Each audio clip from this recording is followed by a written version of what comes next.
दिनै नोंथांमोननि गेजेरजों जोङो गासै रायजो राजाफोरनो फोरमायनो मोननानै रंजानाय मोनदों जे बिटिआर सरकार आरो दुलाराय बर' हारिमु आफाद बर' रेडिअ एन्ड टेलिभिजन आर्टिस्ट एसोसिएशननि बानजायनायाव फैगौ 30 मे खालि बड'फा कालचारेल कमप्लेक्सआव मोनसे गेदेर हाबाफारि लानाय जादों। बे हाबाफारियानो जाहैबाय 1955 मायथाइनिफ्राय 1986 मायथाइसिम दिल्ली राज दरबाराव रिपाब्लिक डे आरो भारत सरकारजों खुंजानाय गुबुन गुबुन जे हाबाफारि बे हाबाफारियाव बाहागो लाहैनाय जेफोर जोंनि हानजाफोर दङमोन बे हानजाफोरखौ बरायनायनि मोनसे हाबाफारि लानाय जादों। बेयाव गासै आसाम आरो वेस्ट बेंगलनि जेफोर हानजा बे हानजाखौ बरायनाय जे हाबाफारि मान बावनाय जे हाबाफारि बे हाबाफारियाव 50,000 रां मोनसे साइटेशन मोनसे मोमेन्ट' इन्दिजि आर'नाइजों बिथांमोनखौ मान बावनो थाखाय मोनसे हाबाफारि लादों। जे हाबाफारियाव गाहाय आलासि महरै बिटिआरनि मानगोनां चिफ मुस्रि प्रमद बर' बिथाङा बाहागो लागोन।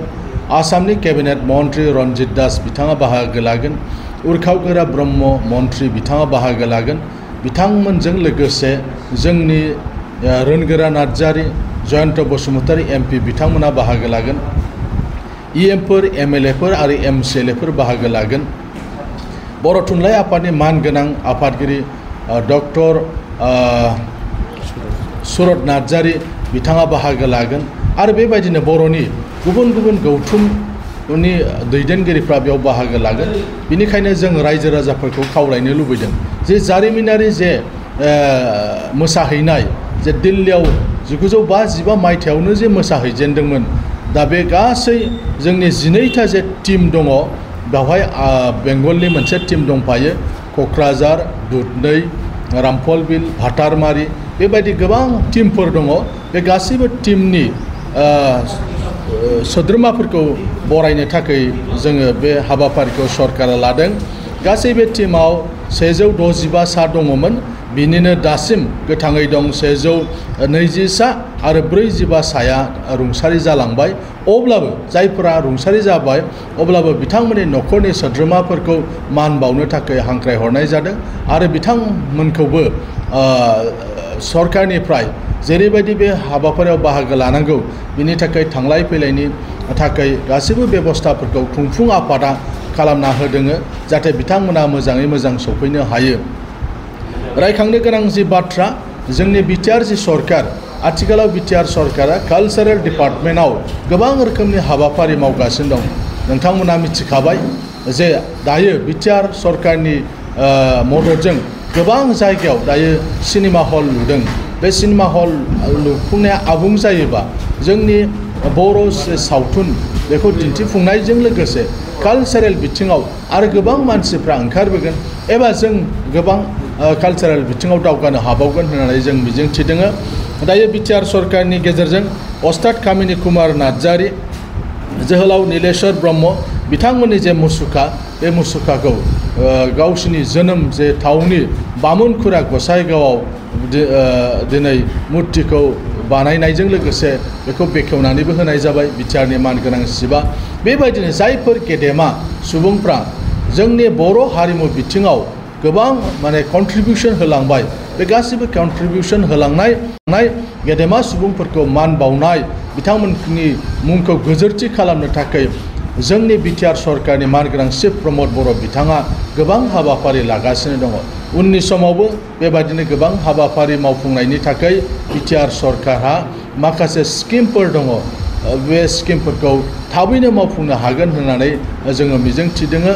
जेरै चिरां जिल्लानि साम्पा बाजार खाथियाव दायो मिउजियाम लुनो थाखाय थामथिम खालामदों। फैगौ जुन दानावनो बेवहाय बिटिआर ओनसोलाव जेसेबां हारि हारिसाफोर दङ बे हारि हारिसाफोरनि मुङाव मोनसे बाहाय मिउजियाम लुनाय जागोन। 70 बिगा हा बावहाय एलटमेन्ट होनाय जाबाय। बे मिउजियामनि थाखाय संरैखा खालामनाय जागोन। गोदोनि जेसेबां गुबुन गुबुन हारिफोरहा गावबा गाव बेबायदि कालचारेल बिथिङाव एबा गुबुन गुबुन बिथिङाव जेफोर मुवा आगजु बाहायबोनाय जायोमोन बेफोरखौ संरैखा खालामनो थाखायबो बिटिआर सरकारा मोनसे हाबाफारि लादों जादों। बे बिजाबखौ बाहागो लाग्रा साफ्रोमनोबो राननानै होनाय जागोन। दिल्लीयाव माब्ला मोसाहैजेनामोन 1915 मायथाइयाव आरो 1957 मायथाइयाव जे नैथि खेब थांदोंमोन बे नैथि खेब थांनायाव बर' मोसानायानो सेथि मासिखौ आवग्रिनो हादोंमोन। दा बेबायदि हाबाफारि बावहाय बे सावगारियाव नोंथांमोना नुदों भारतनि हादरगिरिफोरजों सेबखांनाय जोंनि बर' मोसाखावरिफोरनि माखासे बावहाय सावगारि इन्दिरा गान्धीखौ दख'ना गानहोनाय सावगारि 1970 मायथाइयाव इन्दिरा गान्धीजों बर' मोसाग्राफोरा बावहाय सेबखांजानाय मोनसे सावगारि जेराव इन्दिरा गान्धीनि दख'ना गाननाय सावगारिखौ नोंथांमोना नुनो हागोन। गासै बे बाहागो लागिरिफ्रा 165 सामोन। बिनि गेजेराव 45 साया रुंसारि जालांबाय आरो दायो 120 साया थांनानै दङ।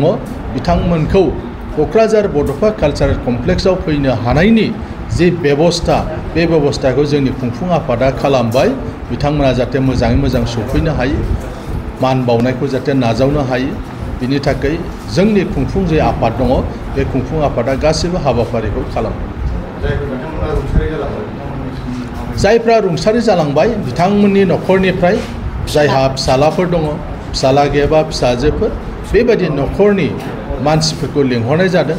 बिथांमोनखौबो मान बावनाय जागोन आरो बिथांमोननोबो जे केस एवार्ड दङ बे केस एवार्डखौबो होनाय जागोन। 50,000 केस एवार्ड होनाय जागोन। मोनसे साइटेशन मोनसे ममेन्ट' इन्दिजि आरो आर'नाइजों बिथांमोनखौ गेवलां जि मेल जागोन।